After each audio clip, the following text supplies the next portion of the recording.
Mais uma vez, muito obrigado, João Soares. Eu gostaria de começar por lhe perguntar onde é que estava no 25 de janeiro.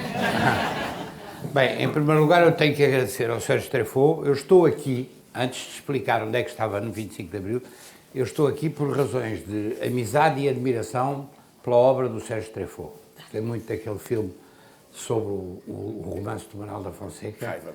Que é a Raiva, e do trabalho que ele tem feito. E ao contrário do que ele disse, em 94 nós já estávamos na Câmara, a esquerda já estava na Câmara. E, portanto, se nos têm falado a sério nessa altura, teriam conseguido alguma coisa. Eu era o número 2 do PS, atrás do Jorge Sampaio, era uma equipa unitária. Aliás, há muita gente que se esquece que a primeira vez que se fez a unidade da esquerda em Portugal foi em 1989, quando conquistámos à direita a Câmara Municipal de Lisboa. E fez-se num quadro de unidade da esquerda. Durante algum tempo, eu não quero valorizar o meu papel, mas eu fui dos poucos dentro do PS que defendi que se devia fazer essa solução. E depois acabou por fazer-se, o Sampaio acabou por ser ele o cabeça de lista, e tenho orgulho no trabalho que se fez ali, e nomeadamente na área da cultura, onde provei a minha paixão pela fotografia, criando o Arquivo Fotográfico de Lisboa, que ainda hoje existe, que foi na altura do que havia de melhor na Europa nessa matéria, porque fomos ver o melhor que se fazia na Europa para dar valorização a um acervo fantástico que tínhamos e que se estava a perder, e que ficou na Rua da Palma, onde ainda hoje está. Eu agora não tenho lá ido nos últimos tempos, porque me custa um bocadinho, é como aquelas coisas onde há os problemas familiares depois, mas vamos lá ver. Isto é uma exposição interessantíssima e que tem a perspectiva que o Sérgio já aqui disse. Eu vou ver se não falo tanto como ele, porque eu tenho também um problema. Eu fui vacinado com uma agulha de gramofone, como dizia um amigo à minha mãe, e portanto tenho que me mandar calar se eu me estender nas conversas. Esta exposição é fantástica porque revela a importância da nossa revolução, que é uma coisa que nós desvalorizamos muito, mesmo ao nível da minha geração. Eu há bocado já tive que dizer ali qual era a idade que tinha, porque perguntaram-me. Eu costumo dizer que sou da colheita do secretário-geral das Nações Unidas. Como ele disse uma vez, façam as contas. Eu nasci em 49, portanto façam as contas. Devo ser dos mais velhos que aqui estão, embora talvez não pareça nesta sala. Agora, nós não puxamos pela nossa revolução. Eu conheço alguma coisa de história. A nossa revolução é a mais fantástica das revoluções do século passado. Podem meter 17, podem ir até à Revolução Francesa de 1789, que é uma revolução, no essencial, pacífica, praticamente sem mortes, e é uma revolução que é feita pelos valores da paz e da liberdade. Em primeiro lugar, para pôr fim a uma guerra colonial que já tinha 14 anos, e que é o motor determinante da conspiração militar, que é uma conspiração que começa e se fica quase só por militares profissionais, atenção. E o contexto internacional de 74 está muito marcado por aquilo que tinha acontecido na Europa e na América Latina em 73 e antes. É bom não esquecer, o 11 de setembro de 1973 é a revolução do Pinochet, fascista, contra o Salvador Allende, que tinha um poder legitimado democraticamente à esquerda no Chile. E foi o massacre que se conhece. E, portanto, os militares que já não tinham grande prestígio nessa altura, em toda a esquerda e em todas as forças democráticas da Europa e do mundo, ficaram pior a partir do Pinochet. Só na Europa havia 2 ditadores militares. Na Europa Ocidental, que eram os gregos, que era um golpe que tinha sido, e manteve-se até ao fim, até cair, exclusivamente militar, e o Franco, no contexto que é conhecido, com a Guerra Civil, entre 36 e 39, e depois tudo o que se prolongou até à morte do velho. Porque se o velho não tem morrido, provavelmente não tinha caído, embora o 25 de Abril tenha tido ali uma grande influência. E a vitória dos militares é uma coisa fantástica, porque é uma vitória da liberdade, da democracia e da paz. É uma vitória contra a guerra e pela liberdade. São os 2 valores fundamentais. E são cada vez mais atuais, porque a gente olha para o que se está a passar no mundo e percebe, com as guerras, com a Palestina, com a Ucrânia, com as invasões, com as agressões, com os bombardeamentos, e vemos como a liberdade e a paz são os valores fundamentais. E mantiveram-se sempre. Eu não estou de acordo com algumas versões, com uma parte pequena da versão que o Sérgio Trefo deu, porque não acho que, enfim, a partir do momento em que se conseguiram realizar as eleições, no dia 25 de abril de 1975, deu-se um salto qualitativo muito importante. Porque falar da legitimidade revolucionária, a legitimidade revolucionária é a legitimidade de todos os que estiveram do lado da Revolução. Essa é que é essa. E todos os que estavam do lado da Revolução eram os que queriam a paz e queriam a liberdade. E eu era um deles. Eu, na altura, tinha 23 anos, fiz 24 anos nessa altura, se eu fiz bem as contas. Mas já disse a data que nasci. E tive a felicidade de... podia estar com o meu pai em França, como tinha acontecido no 16 de março, quando foi a tentativa revolucionária das Caldas da Rainha. Eu estava com o meu pai em França, na altura, e a minha mãe também lá estava. Mas depois, no 25 de abril, eu estive cá. E tive a sorte de... Nós sabíamos as várias correntes políticas da oposição, no meu caso, socialista, mas os comunistas também, e outros democratas, digamos que a velha tradição republicana, que era muito reviralhista, uma coisa que foi sempre dita com algum desprezo em relação aos republicanos reviralhistas, mas que se esquece que depois o 25 de Abril foi uma vitória do reviralho, foi uma conspiração absolutamente reviralhista. Mas nós sabíamos que estava para acontecer qualquer coisa, havia informações que circulavam, nomeadamente através do jornal República, que teve um papel muito importante, do Álvaro Guerra, que tinha os contactos com os militares, e do próprio Raul Rego, que era o diretor do jornal, era uma grande figura da oposição, e que tinha contactos com os militares das várias correntes também. E, sobretudo, porque tinha havido o 16 de março, e antes do 16 de março, eu não tenho a data de cor, houve uma coisa ainda mais importante, que agora é muito desvalorizada, mas que eu acho que é profundamente injusto que se desvalorize, que é verdadeiramente a certidão de óbito do regime, que é o livro do Spínola, O Portugal e o Futuro, que saiu em fevereiro, salvo erro, não quero ser inexato, não está, ou saiu em janeiro ou em fevereiro de 74, ainda antes do 16 de março. E já vamos explicar porquê. E, portanto, a partir do Portugal e o Futuro, aquilo era absolutamente inevitável, absolutamente inevitável. E as Caldas também têm aí um papel muito importante, porque, ao contrário do que se diz, aquilo não foi feito por espinolistas, foi feito por uma série de militares que depois alguns deles alinharam com o general Spínola noutros momentos, mas militares que queriam pura e simplesmente a transformação no sentido da liberdade e da paz e do fim da guerra. E aquilo o próprio Otelo reconhece na obra que escreveu, e escreveu várias obras sobre a conspiração, que as Caldas foram muito importantes para ele afinar melhor o plano que levou ao 25 de Abril, que foi, de facto, uma obra notável e que tem que ser atribuída, em primeiro lugar, ao Otelo Saraiva de Carvalho, independentemente das asneiras que ele depois possa ter feito, mas só não faz asneiras quem não tenta fazer outras coisas, e a dívida que eu sinto que tenho, que nós temos com o Otelo, supera essas coisas todas. Agora, em relação ao Spínola, comete-se a injustiça sempre de desvalorizar o papel dele, porque ele também fez algumas asneiras depois. Mas a verdade é que o Spínola o meu amigo Vasco Lourenço, quando me ouve dizer isto, diz, estás tu, não sei o quê, tal, zangas comigo, mas o Spínola é uma grande figura do 25 de Abril. E eu vou dizer isto porquê? Porque sou testemunha direta, não são coisas que me contaram. No dia 25 de Abril, eu não sabia que ia ser naquele dia, mas estávamos à espera. Eu estava com a minha irmã em casa dos meus pais, no Campo Grande, numa rua que hoje tem o nome do meu avô, por acaso também é o meu, não é por acaso, porque os meus pais quiseram dar-me o nome do avô, e tínhamos uma tia, que infelizmente já morreu, que é a mãe do Mário Barroso, teu colega de cineasta, e do Eduardo Barroso, grande médico e grande figura popular, por causa dos futebols também, para além da medicina, mas isso é matéria sobre a qual não sei nada. E a nossa tia era analista química numa empresa aqui dos arredores de Lisboa, que era a Covina.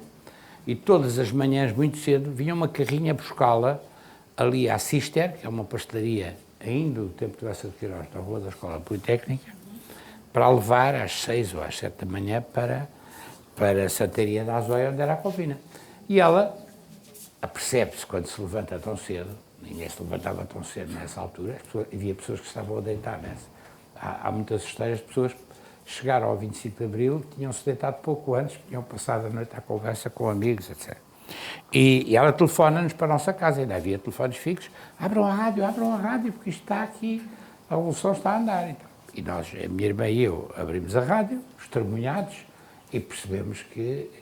E então tínhamos um carrito, que era o carro da minha mãe, já ambos tínhamos a carta, acho que tínhamos ambos, eu pelo menos tinha a carta, e metemos no carro e fomos para o República. Portanto, eu e a minha irmã chegámos ao República, aí às 7 ou às 8 da manhã, por essa altura, do dia 25 de abril de 1974.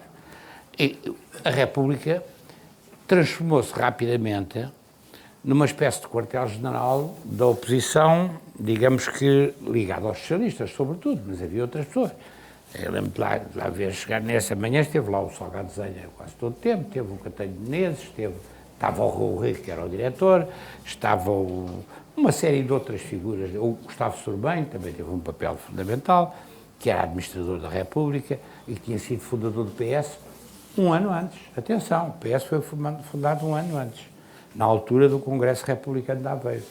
E, portanto, nós estivemos lá durante uma parte da manhã, ou estivemos na República como base, mas depois, eu com um grande amigo meu, que era um tipo que já tinha estado preso, que era eu já vou dizer o nome dele, que era um quadro do MRPP, que era, já vou dizer, ele tinha estado preso pelo MR antes e tinha-se portado muito bem na polícia nessa altura. Andámos ali às voltas, ele até tinha a mulher na altura, depois separou-se dela, presa em Caxias nesse dia, em 25 de Abril, ela estava presa. E nós andámos ali às voltas e, portanto, assistimos àquilo tudo. Tive a oportunidade de assistir àquilo tudo. Vimos, por exemplo, o dispositivo que a PIDE já tinha, com tipos à paisana, na entrada da rua António Maria Cardoso, onde havia uma livraria e uma galeria do Diário de Notícias. Tinha uns painéis de azulejos até bem bonitos e tal, agora é a Hermès. Veio para cá na altura em que eu estava na Câmara e eu apoiei porque eles viessem, porque aquilo podia representar ali também uma animação comercial e uma âncora, como aliás veio a Benetton para ali para o lado. Mas, portanto, nós andámos por ali, fomos até aquele arco por cima do Caixo de Dreda, aquela rua que hoje é a Rua Cor-de-Rosa, e claro, vimos algumas daquelas movimentações militares, falámos com os militares. Ele chamava-se Pedro Palhinha, já morreu, Pedro Palhinha, era da minha idade, ou ligeiramente mais novo. E nós falámos com os militares, metemos conversa, dissemos, de que lado é que vocês estão? Houve uns quantos, que acho que eram os lanceiros dois, que disseram, ainda não podemos descer e tal.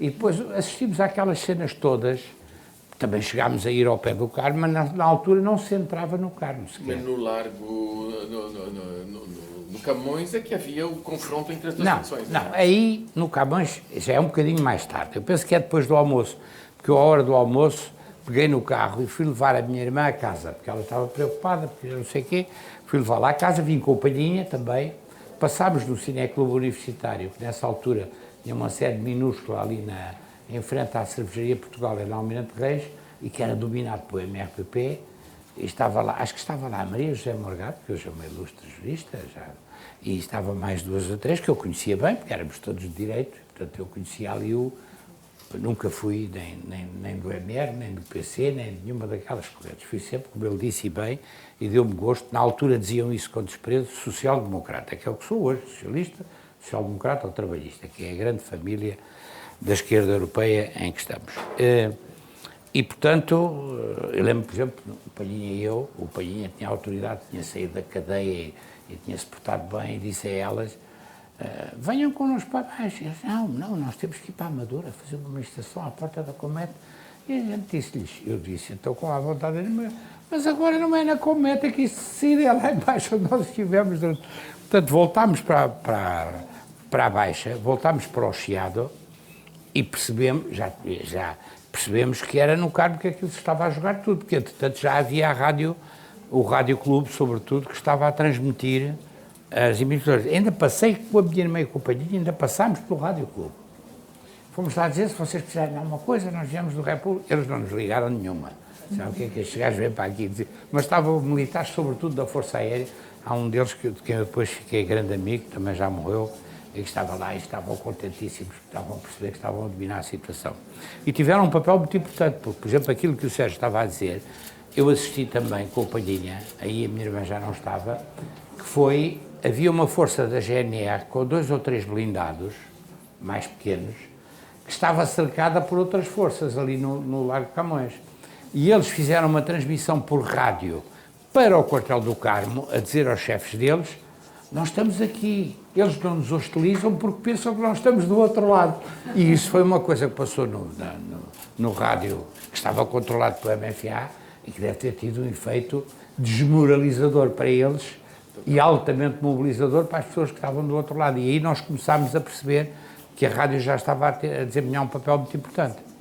Entretanto, isto passou-se em parte de manhã e está na altura de cortar esta primeira fase, só para dar como o aperitivo para outras coisas. Entretanto, nós vamos para a República. Assisti a uma discussão que tenho contado várias vezes, nunca passei isto a papel, mas um dia passarei, que foi a discussão que teve lugar na República. A República era na Rua da Misericórdia, quase a chegar ao Largo da Misericórdia, era um prédio muito velho, e tinha uma rotativa, a maior parte dos jornais tinha uma rotativa que imprimia o jornal que ia sair, porque os jornais havia 4 matutinos com importância, em Lisboa, não estou a falar do Porto, depois ainda havia os jornais do Porto, e havia 4 vespertinos. Eram 8 jornais que saíam todos os dias e com tiragens bem grandes. De manhã era o Diário de Notícias, o Século, o Jornal do Regime, que era uma porcaria chamada Diário da Manhã, depois o Marcelo Caetano mudou o nome. Marcelo Caetano, a única coisa que fez foi mudar o nome às coisas, manteve tudo na mesma. A PID passou a chamar-se DGS e o Diário da Manhã, a que toda a gente chamava o Diário da Manhã, passou a chamar-se Época. E ainda havia um jornal religioso ligado à igreja, salvo eram Novidades, ou qualquer coisa assim, de manhã. Mas vocês corrigiram. E à tarde, havia 4 jornais, todos eles importantíssimos. Um era o Diário Popular, talvez o que tivesse maior tiragem, o mais popular de todos, mas onde havia muitos jornalistas de esquerda também. Outro era o Diário de Lisboa, outro era a República e outro era a Capital, que tinha saído, tinha recomeçado a sair em 1968. E houve uma discussão. Os jornais eram todos ali na zona do Chiado e do Bairro Alto. O Diário Popular e o Diário de Lisboa estavam dentro do Bairro Alto, onde se mantiveram até ao fim, e a República estava na Rua da Misericórdia, muito próximo, porque havia as casas da venda, onde os jornais eram distribuídos para os jornaleiros que iam vender pelos bairros, e de onde partiam as carrinhas e os carros que iam levar os jornais ao Algarve, ao Alentejo, enfim, digamos que até ao Mondego, depois a partir do norte do Mondego, um bocadinho mais ao norte, eram os jornais do Porto que dominavam. Mas, portanto, os jornais tinham que sair cedo. E eu assisti à discussão. Isso assisti, fui eu, ninguém me contou. Aliás, o Rego disse, tu não participas disto, não, isto agora é só connosco e tal. Mas estava no gabinete dele, que aliás era uma coisa deliciosa. Eu fiquei admirador, já era admirador do Rego para a vida, e o Rego, ele tinha uma secretária que era uma coisa gigantesca, o pé estava quase a cair, aquilo tinha uma parede de vidro e praticamente não tinha porta entre o gabinete e a redação, e ele metia os papéis em pilha em cima da secretária. Portanto, era aí 1 metro de papéis em cima de uma secretária gigantesca, e ele sabia onde é que estavam os papéis todos, mas ninguém se entendia com aquilo. A discussão o que é que foi? E essa foi de facto interessante. Foi os tipos da censura, as instalações da censura, eram mesmo em frente na Rua da Misericórdia. Estavam próximo dos jornais, portanto mandavam contínuos. Mandem as provas dos jornais, porque não podia sair nenhum jornal sem as provas da primeira página, sem as provas dos títulos e sem as provas dos textos. Portanto, eu assisti a 2 ou 3 vezes ver um contínuo a dizer, mas já é meio-dia, vocês têm que mandar as provas, está lá o seu coronel, que é que mandem as provas. E houve uma discussão muito interessante entre o núcleo essencial daquilo, e se eu lembro que participaram nisso, o Gustavo Soromanho, para além do Rego e do Álvaro Guerra, o Álvaro Guerra e do Vítor Direito, depois foi o fundador do Correio da Manhã, que era, salvo erro, subdiretor.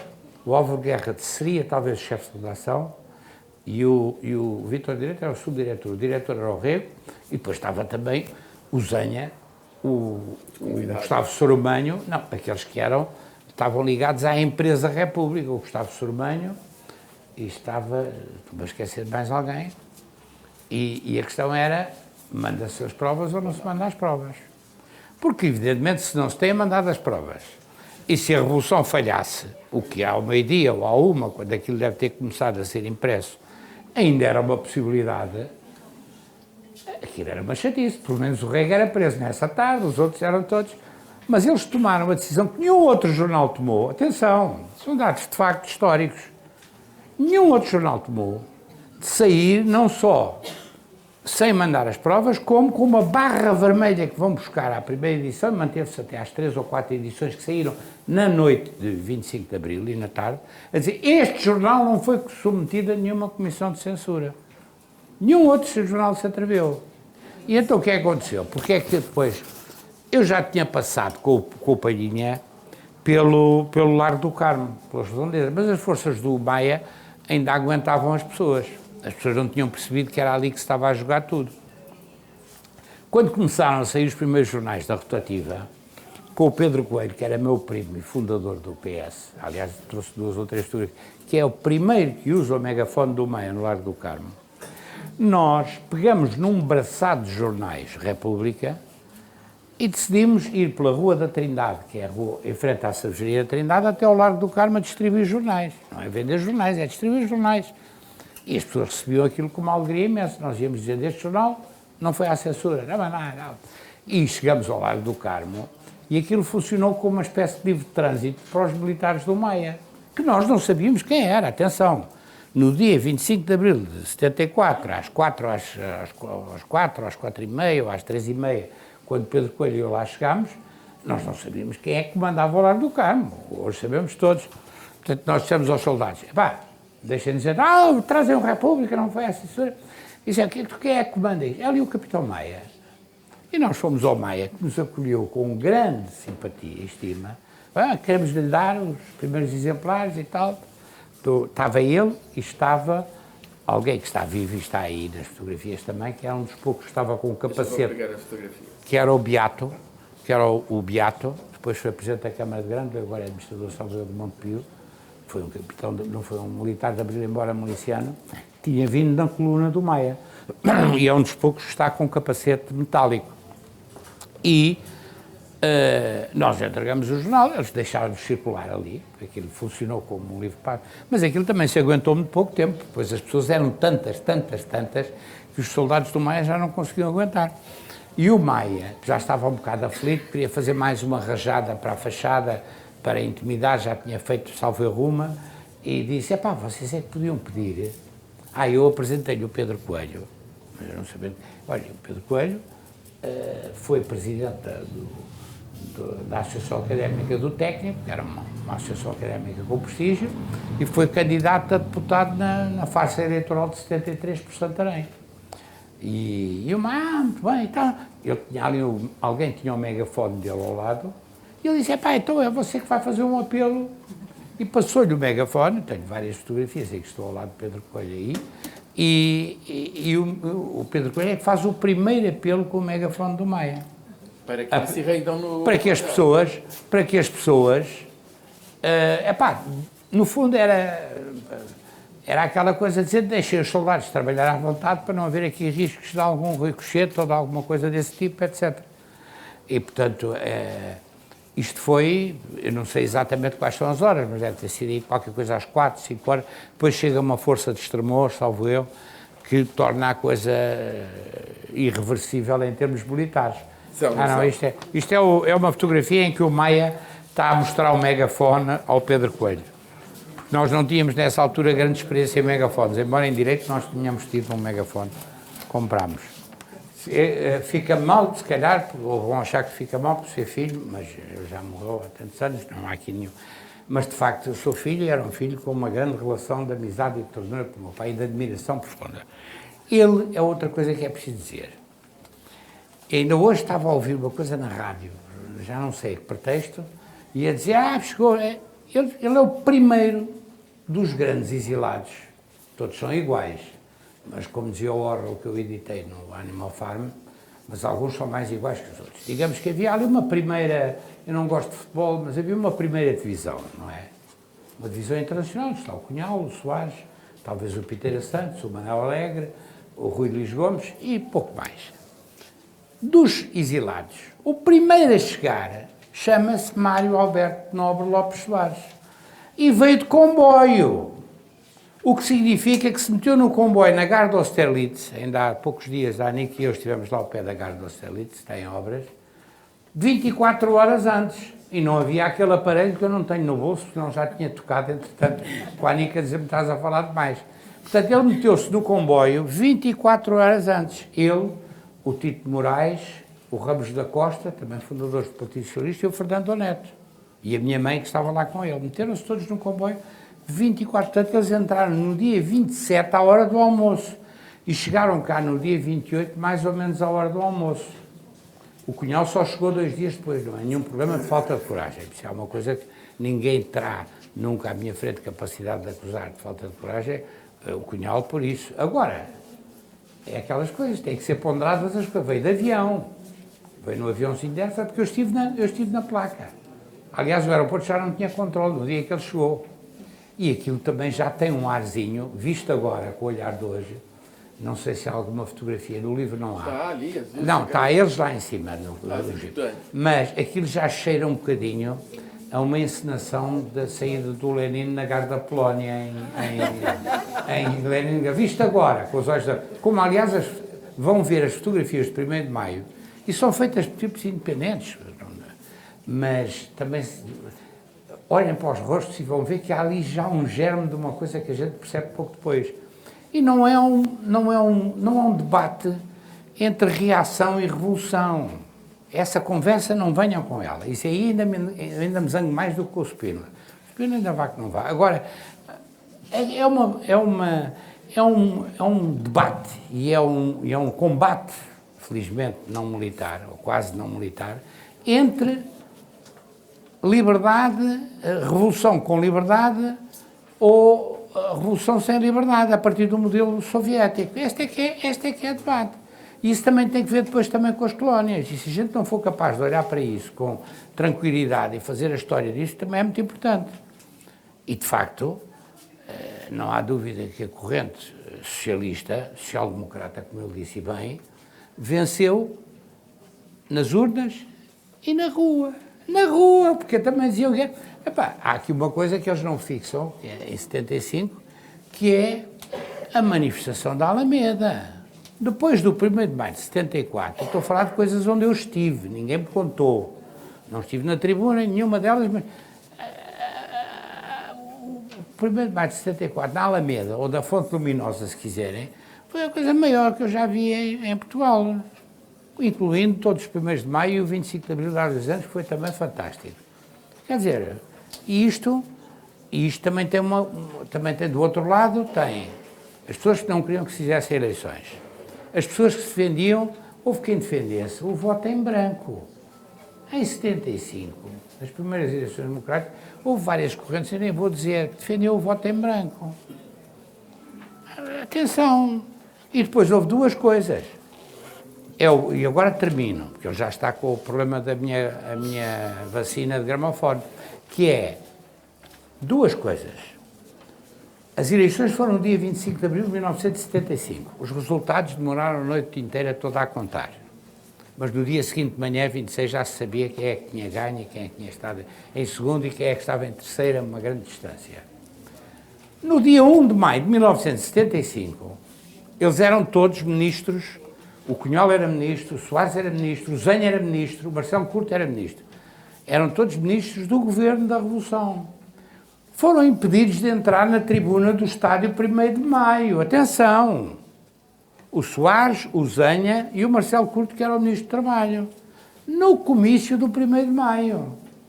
Atenção, isto é um sinal péssimo. Isto é um sinal de quem diz assim, vocês ganharam as eleições, mas isto não conta para nada. E, antes do fim de maio de 1974, há um jornal que é assaltado, que é o República, o tal jornal que tem a banda a vermelho a dizer este jornal não foi à censura, que é assaltado com um pretexto completamente disparatado, E era o único jornal que era da oposição abertamente antes da Revolução. É um jornal que é tomado pelos tipógrafos do Qual UDP, não é? tipógrafos? Qual? Não é do UDP? Opa. Do UDP? Está bem, era o DP, era os FUR, era as FUPs, era essas coisas todas. A gente sabe bem o que é a política unitária e essas coisas. Agora, aquilo é um jornal que era o único jornal que não podia ser acusado de estar do lado da reação contra a Revolução no 25 de Abril. E depois, até ao 25 de Novembro, é assim. Em junho ou julho, o grande comício da Fonte Luminosa. Porque aquilo, entretanto, tinha umas encenações a dizer, havia uns gajos que tentavam fazer barricadas à entrada de Lisboa. Eu ainda engoli isso, vou confessar, em jeito de autocrítica. No 28 de setembro eu engoli isso. Nós estávamos todos com o trauma do Pinochet e do Chile. E pensava-se que podia ser uma coisa.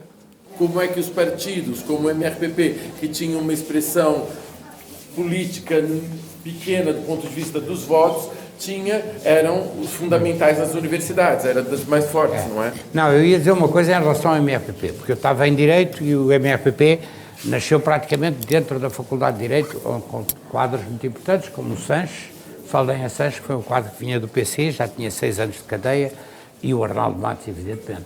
Mas o MRPP, atenção, nas primeiras eleições democráticas que houve em Portugal, em 75, para a Constituinte, foi proibida a participação do MRPP, porque o PC fez pressão que não queria que nenhum partido se apresentasse com o sinal da foice e do martelo, e o MR não abdicava, e a pedido do CDS também não entrou um partido que se dizia da democracia cristã, porque eles também não queriam que aquela sigla fosse usada por outros. Temos uma fotografia disso ali. E a OC também não foi autorizada? Não, a OC também. A OC não, porque era uma coisa completamente, mas portanto, eu não sei, sinceramente, o que é que teria acontecido se o MR tivesse participado. Talvez ele tivesse ficado com o deputado, que acabou por ser o deputado da UDP, que ainda não se chamava UDP nessa altura, que teve um deputado que depois foi meu amigo, Acácio Barreiros.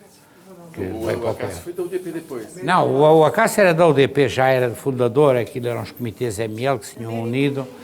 O Américo Duarte era um operário da Lesnave, que depois saiu e deu lugar a outro, mas o Acácio depois acabou por ser o mais célebre. Sim. Sim. Eu sugeria que nós passássemos aqui a atenção dos jornais. Vocês veem os militares, que são atores da Revolução, ao mesmo tempo, quando são um pouco graduados, eles ficam olhando nos jornais para tentar entender o que se passa. Esta fotografia já é o primeiro salgado dessa festa da liberdade, já é setembro, mas já é muito, setembro de 75. A luta é já depois da República. Setembro de 75, depois do final da República, mas você tem como o Jornal do Comércio, tem a luta, e de uma maneira mais ou menos simbólica, pela cara desse militar, você nota, quando eu falo sobre as tensões, social-democracia e outras fontes no lado militar, é isso, acaba por essas diferentes forças dentro da política, dentro dos militares, elas existiram e foram sociais-democratas que triunfam. Mas felizmente não chegaram às armas, quase nunca chegaram às armas. Eu sugeria nunca justamente... houve guerra, tivemos perto da Guerra Civil, mas nunca. Nunca houve. Aqui, justamente, na parte que diz respeito às novas formas de poder, há uma das paredes mais bonitas da exposição, que é o poder nas fábricas. Se vocês tiverem tempo para olhar, ótimo. E existe uma fotografia aqui muito pequenininha que diz respeito precisamente à ação dos militares cívica. Ou seja, aqui há uma reunião em que os militares estão se preparando para fazer o que eles fazem naquela fotografia seguinte, que são as campanhas de esclarecimento, para além de depois das vacinações, construções de estrada, mas são os militares que organizam as eleições.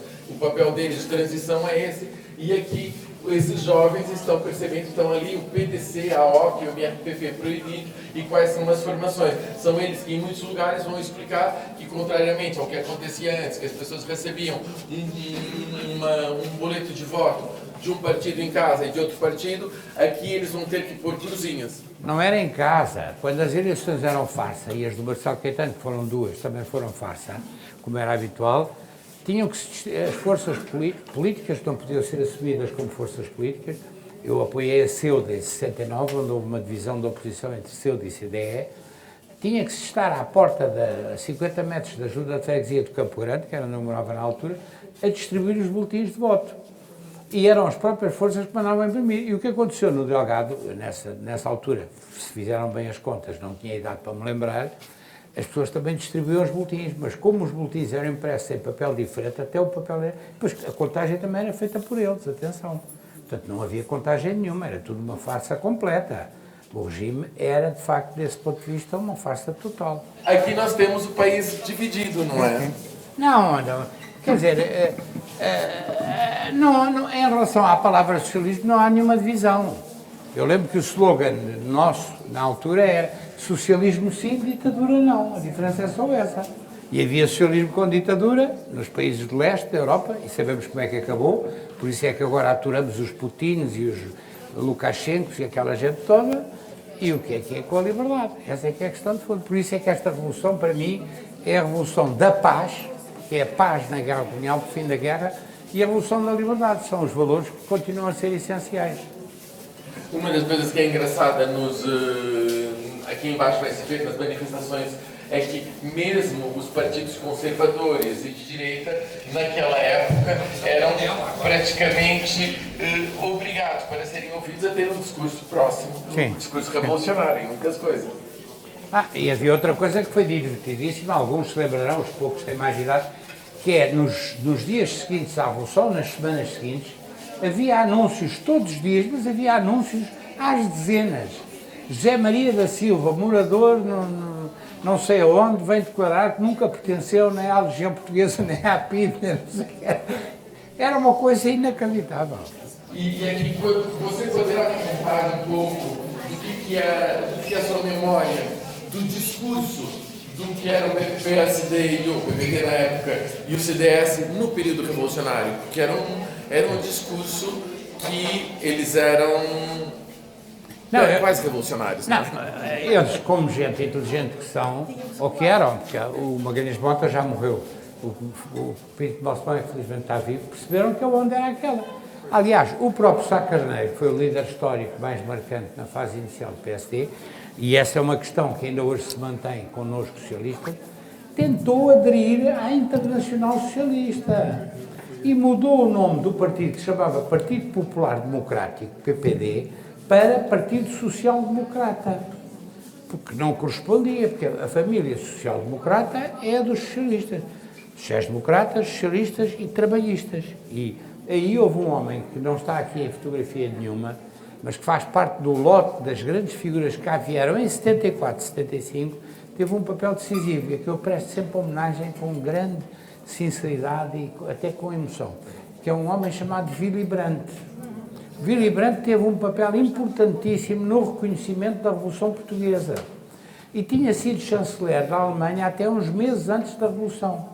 E saiu de chanceler da Alemanha, que foi o homem que fez a maior política de abertura a leste nos países ocidentais. Porquê?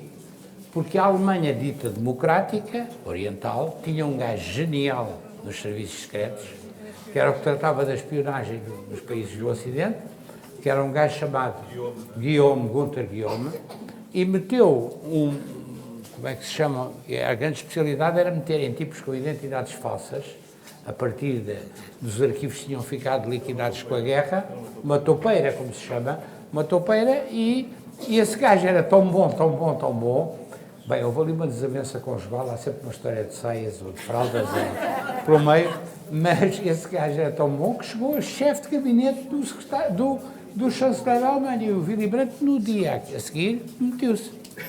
E isso beneficiou muito Portugal e a Espanha, porque o Willy Brandt dedicou-se inteiramente à presidência, ser secretário-geral da Internacional Socialista. Teve um papel imenso, e o Willy Brandt tinha estado no exílio, era dos poucos alemães que podia dizer certas coisas, porque tinha fugido em 35 ou 34 da Alemanha, um jovem.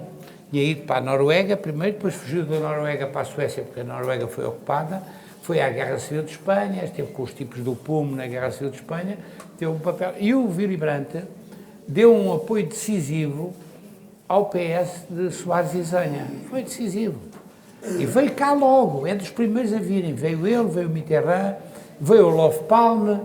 Esses, até me espanta que fotógrafos internacionais não tenham coberto isso, porque são os 4 ou 5 gajos cá veio. Depois do lado do PC veio também assim, a personalidades conhecidas, mas bastante mais tarde, o Gorbachev. Mas eles nunca cá vieram, nem veio o Suzlov, nem veio ninguém daqueles.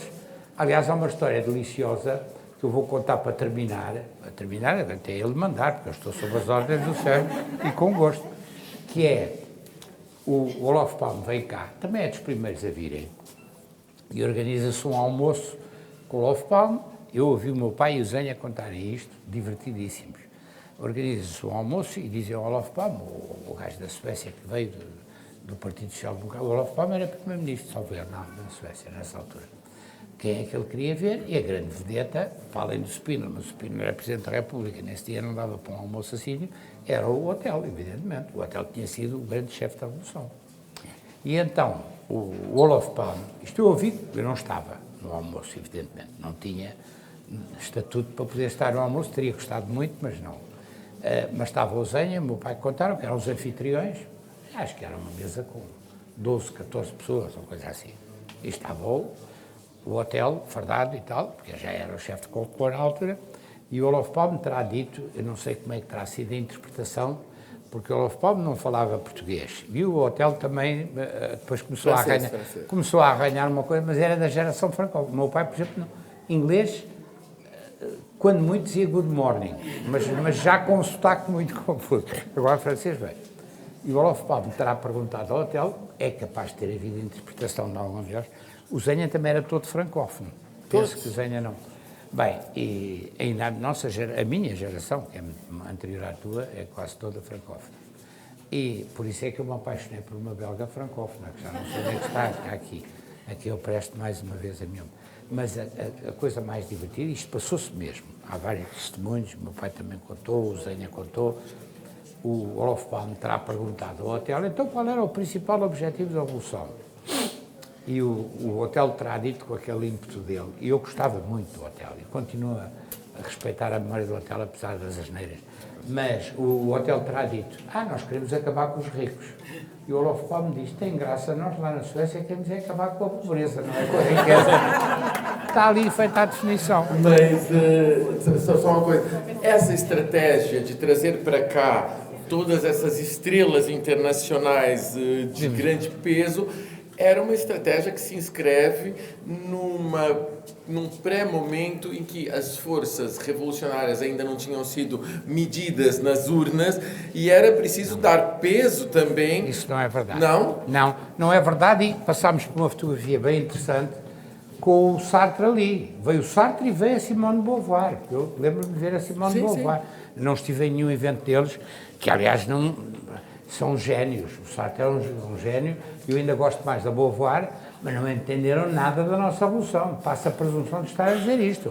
Estavam metidos com o que havia de mais louco, como aliás lá acabaram na Cause du Peuple. Um gajo como o Sartre, a distribuir um jornal chamado La Cause du Peuple, que era o equivalente do jornal do MRPP, que já não me lembro como é que se chamava, em Paris, a Luta Popular. Aquilo é uma coisa.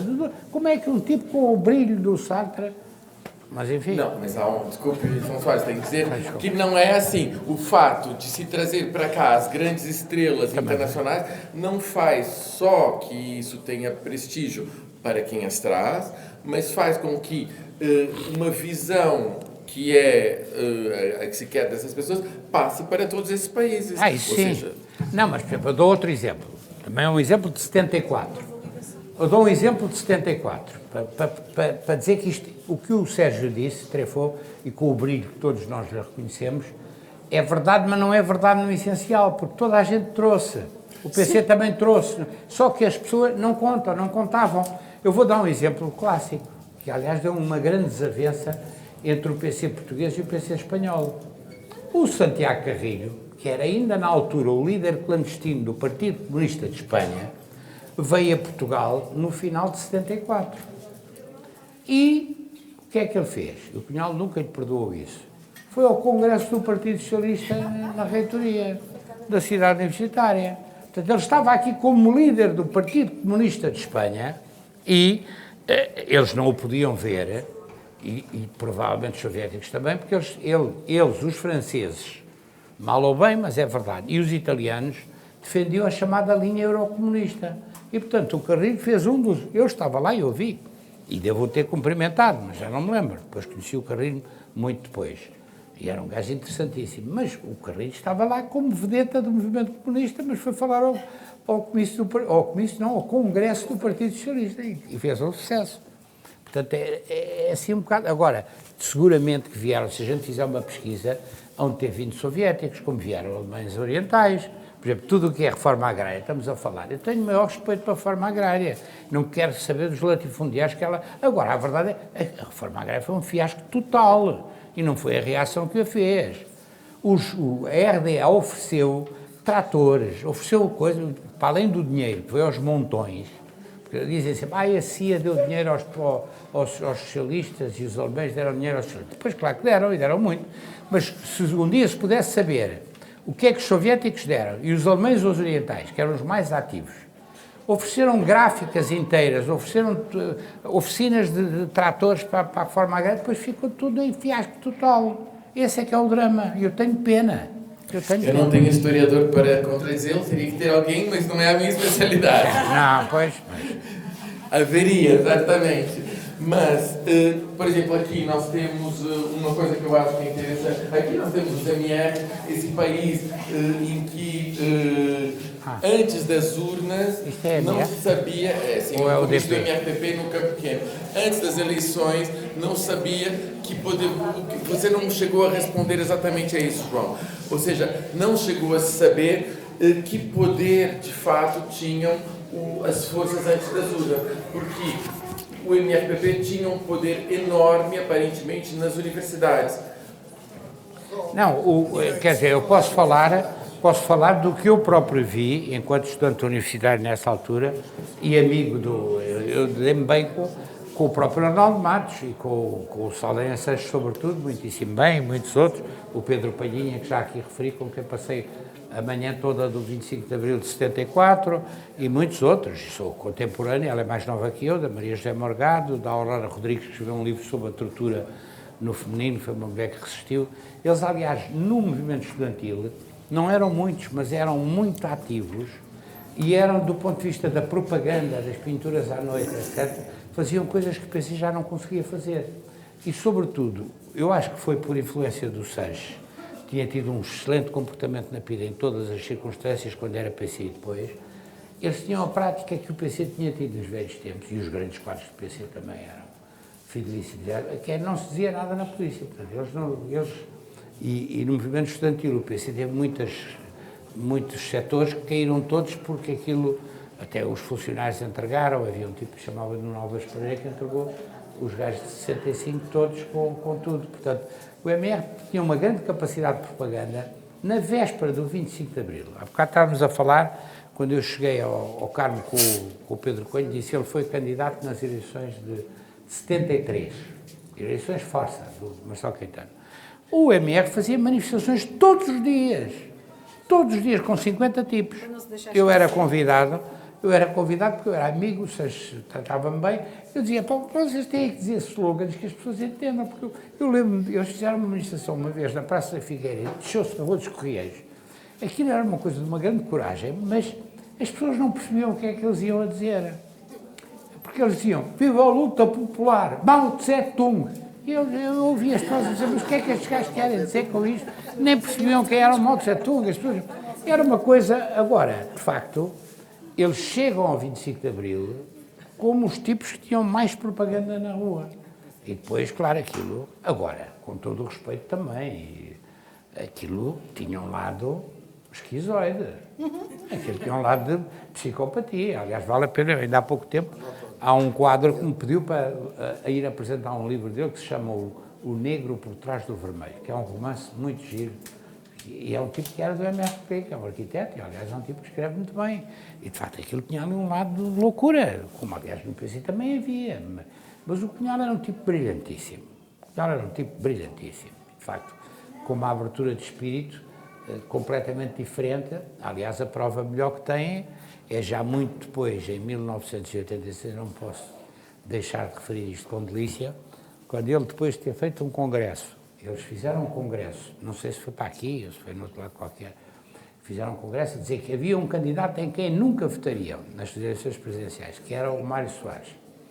E quando o Soares passa à segunda volta, que foi uma coisa deliciosa, o Cunhal, que era um atento às coisas formais também, faz um congresso na Barandoa, quando a Amadora era um bastião vermelho, numa daquelas salas, por acaso o PS já lá teve também um congresso, a dizer aquela coisa que é deliciosa, que é: epá, se tiverem que tapar a cara, tapem a cara, mas metam a coroinha lá onde tem que ser. E isto revela uma abertura de espírito absolutamente fantástica. E ele teve, por exemplo, também devemos muito ao Cunhal em matéria de não ter tido uma guerra civil. Se isto tivesse entregue aos esquerdistas só, isto tinha sido um sarilho. E o Cunhal, 25 de novembro, chegou ali a uma hora em que ele disse, eu não estou a citar a Zita Seabra, provavelmente desagradaria alguns aqui, mas a Zita Seabra diz que estava tudo montado para, e veio uma ordem, nada, é nada, porque ele tinha, só quem não tenha lido, uma coisa que eu recomendo vivamente. Eu estou convencido que o Sérgio leu por razões familiares, mas eu li por gosto, que é o Rumo à Vitória, que é um relatório fantástico do ano de 1965. E ali está tudo explicadinho, e com grande qualidade de português e grande qualidade de informação, que é a relação de forças é decisiva. Rumo à Vitória. O Rumo à Vitória foi aprovado em 1965, é o documento fundamental do único congresso que o Partido Comunista Português realizou fora de Portugal. Nunca, durante muitos anos não dizia onde é que tinha sido realizado o congresso. Onde é que foi? Onde é que foi? É a pergunta que se impõe, é a pergunta do Batista Bastos para o 25 de Abril. Onde é que foi? Na Ucrânia. E aí há os traumas. Na Ucrânia, nos arredores de Kiev, em instalações que os soviéticos tinham cedido, que eles nunca disseram, estavam 20 e tal pessoas.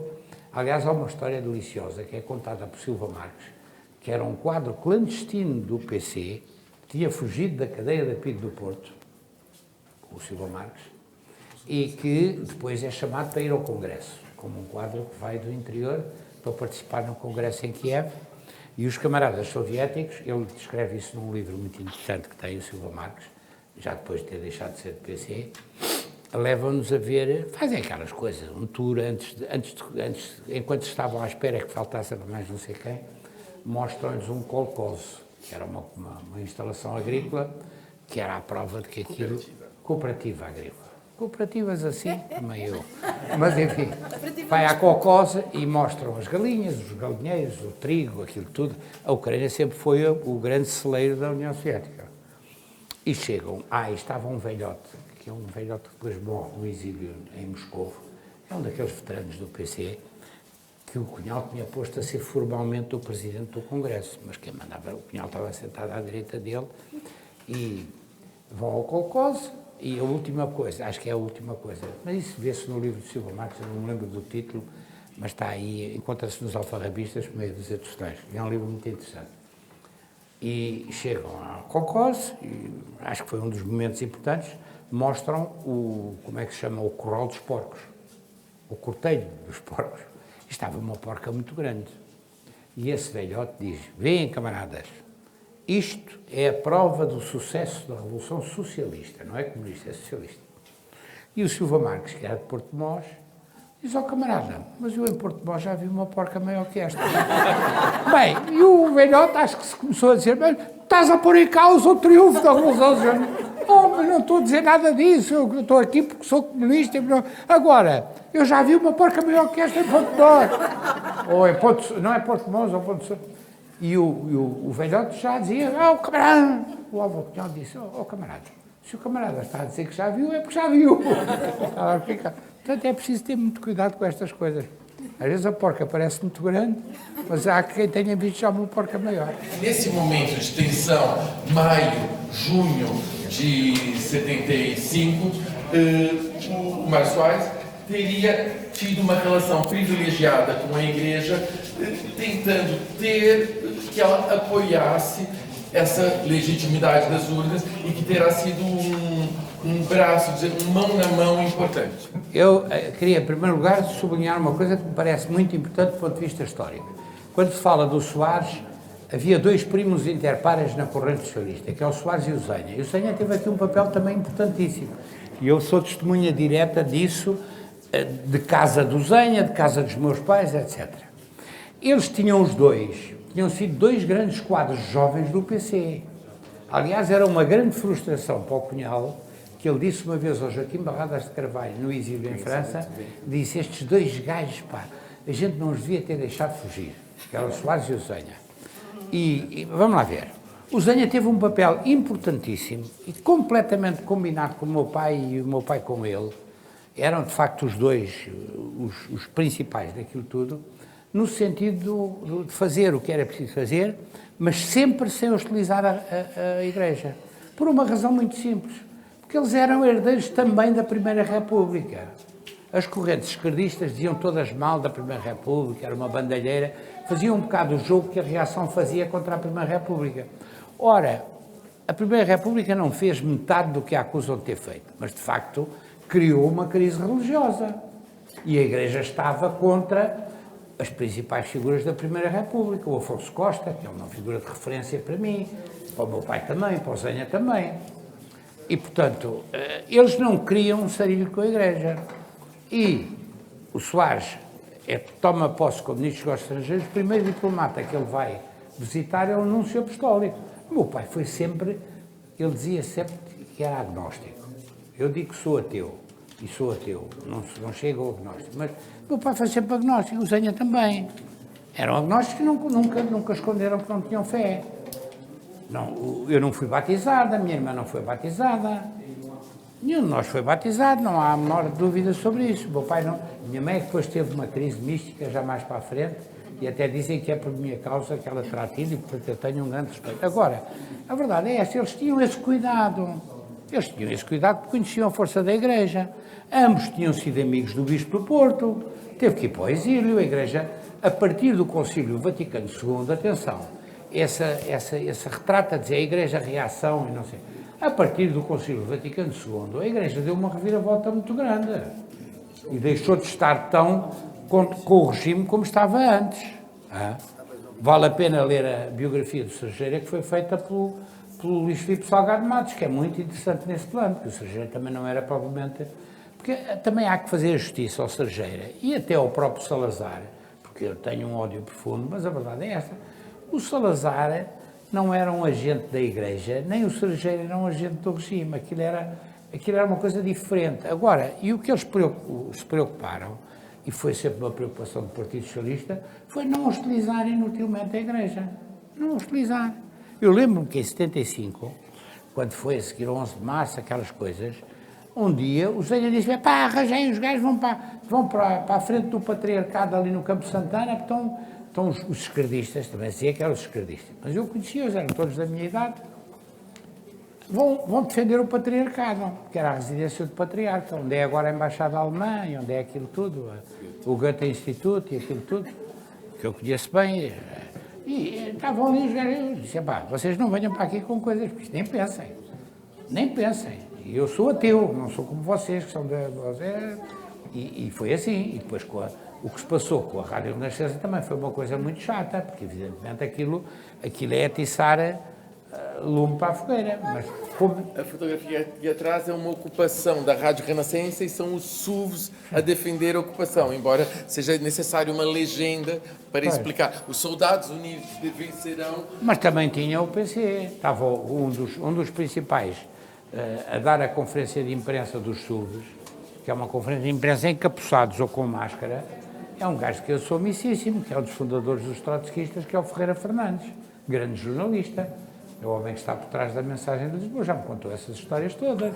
E aquilo tinha também a fraterna solidariedade do PCP, que não podia dar a cara nisso abertamente. Portanto, atenção, é preciso também perceber exatamente o que é que se passou. Mas eu também faço a justiça ao Cunhal de ter a certeza que ele não queria um conflito com a Igreja. Agora, há ali um momento em que as coisas, se não se tem cuidado, dão faísca. E deram faísca em vários sítios. Também houve coisas que não se podem atribuir. Por exemplo, o primeiro congresso do CDS no Porto, aquilo ia dando ali um sarilho do Arco da Velha. O MR e outros grupos esquerdistas tentaram assaltar, ou assaltaram mesmo, a sede deles ali no Largo do Caldas. Atenção, são coisas... Quer dizer, isto tem que funcionar em todos os sentidos. Portanto, Eu queria que você falasse da sua experiência pessoal desse país dividido, ou seja, dessa panela. Você fala com uma visão muito retrospectiva. Você chega e diz, é uma visão, é uma revolução que foi a mais bonita de todas, porque não teve mortos, porque foi uma revolução exemplar. Tudo isso é verdade. Mas no momento em que você estava lá, em 1975, nesse país dividido, você provavelmente estava preocupadíssimo com as várias frentes que existiam. Houve, de fato, um risco, em um dado momento, entre militares hotelistas, militares gonçalvistas, militares que eu chamo sociais-democratas, não estou falando do Partido Socialista, mas com os que são triunfantes do 25 de novembro, e militares caúde, que eram de Causa de Arriaga, no momento em que essa panela de pressão poderia não ter tido um desfecho final tão bonito. E gostaria de ouvir você sobre isso. Quer dizer, quando foi do 11 de março de 75, eu já vivia fora de minha casa, com o primeiro casamento que tive, vivia ali na Rua da Reis, e eu via essa rádio a toda a hora e tal, e no dia 11 de março eu acordei com as notícias do Ralis. Tinha um carrito, que era um R4, e fui para o Ralis, logo, sozinho, para o Ralis. E posso dizer que assisti àquilo tudo. Aquelas cenas que estão gravadas, aí não creio que haja nenhuma fotografia minha, também nunca fiz nenhuma pesquisa, mas nem andei à procura, talvez em imagens de televisão. Estava lá o Adelino Gomes, que eu tinha conhecido no 25 de Abril à tarde, no Largo do Carmo, e estava o militar mais conhecido na altura, como é que ele se chama? O Diniz de Almeida. Vi o Diniz de Almeida a falar com os outros e com os outros. Que é também outra coisa curiosa, porque depois também há uma fotografia lindíssima e comovente, como disse o nosso querido anfitrião, mas a verdade é esta. No 11 de março, quem eram os reacionários eram os paraquedistas. Portanto, aquilo era tudo também muito... Eram os mesmos, se calhar, que estão depois a chorar em tanques quando é o 25 de novembro. Eu vi aquilo e devo dizer-vos uma coisa, não é ser presunçoso. Eu vi aquelas cenas todas. E eles depois acabaram por se retirar e não houve tiros, não houve nada. Houve um tipo que morreu de um acidente ali ao pé do Ralis, mas praticamente não há morte nenhuma, como aliás em 25 de Abril. E eu fiquei tranquilo, porque eu disse, isto não pode ser, isto parece uma cena de comédia americana dos anos 50, é uma coisa inacreditável, porque vocês vão ver, e é isso que eu tenho recomendado, quer em relação ao 1º de maio de 75, 74, é ir ver as imagens com o olhar que nós podemos ter hoje, sabendo o que é que se passou. E aquilo é de rir à gargalhada, aquilo não pode ser. Mesmo as coisas com a igreja e com as outras coisas, houve assaltos a sedes do PC, mas também não há mortes nessas coisas. Os mortos que houve foram dos grupos terroristas de extrema-direita e depois dos grupos terroristas de extrema-esquerda. Aí houve mortes. E houve mortes com consciência de que havia um alto risco de matar. Mas também são coisas, eu não desvalorizo nenhuma. Há uma frase do Malraux nos Conquistadores que diz une vie ne vaut rien, mais rien ne vaut une vie. Portanto, uma vida que tenham tirado já é um crime. Agora, de facto, não é nada. Quer dizer, a gente vê os crimes que o Netanyahu está a fazer em Gaza. Esta é para a minha mulher, que está sempre a achar que eu sou demasiado para o israelita. Mas é os crimes que o Netanyahu, ou os crimes que os russos estão a fazer. O que os russos estão a fazer na Ucrânia, eu sou da geração do pai dele, do meu pai. Toda a gente tinha uma Guernica do Picasso, má ou boa em termos de reprodução, na sala de jantar, ou no escritório do dono da casa, ou não sei o quê. O Guernica, o massacre que os alemães cometeram em Guernica, os aviões alemães cometeram, é cometido às dezenas, desde que a gente viu na Ucrânia e agora em Gaza. É uma coisa miserável. Ao pé daquilo, o Guernica parece uma coisa pequena. Portanto, é preciso ter a noção. Por isso é que eu digo, a nossa revolução foi uma... Temos que valorizar isto. Agora aparecem uns atrasados mentais aí. Esta é mesmo para passar num sítio qualquer, se puder ser. Aparecem uns atrasados mentais aqui a defender o regime anterior. É uma coisa de doidos. É uma coisa de doidos e, sobretudo, de ignorantes. A maior parte daqueles tipos são ignorantes. Não têm a noção do que era. Vamos ali ao fim do Império, também é importante. E é bom que as pessoas se tenham emocionado de uma forma ou de outra, de um lado ou do outro, desta barricada que felizmente não se transformou em massacre. E, portanto, isso é um crédito que é nosso, que eu acho que a gente tem que valorizar e que eu tenho tentado passar às gerações mais novas, que é um dos principais créditos da nossa Revolução do 25 de Abril. É esta maneira, é também aquilo que eu pessoalmente considero, com alguma reflexão que tenho feito sobre isso, uma das nossas maiores qualidades, que é também um dos nossos maiores defeitos. Nós não medimos nada fria e racionalmente. Nunca medimos nada fria e racionalmente. Introduzimos sempre uma componente de amor ou de ódio, se quiserem, os dois extremos. Uma componente afetiva. Por exemplo, eu confesso, isto é uma autocrítica, eu estava um bocadinho nervoso com a Anico quando estávamos a vir, porque ela disse, nós chegamos lá aos 50, o Sérgio tinha-me dito, aos 45 tens que estar em Almada. E ela que vê aquilo tudo racionalmente e friamente, pela aplicação do Waze e do não sei o quê do carro, dizia, não, nós vamos chegar aos 50. Disse, mas a ponte é sempre um problema e tal. E chegámos, ela tinha razão. Mas nós temos esta dimensão que faz de nós os tipos capazes de fazer aquela coisa fantástica que foram os descobrimentos e as coisas.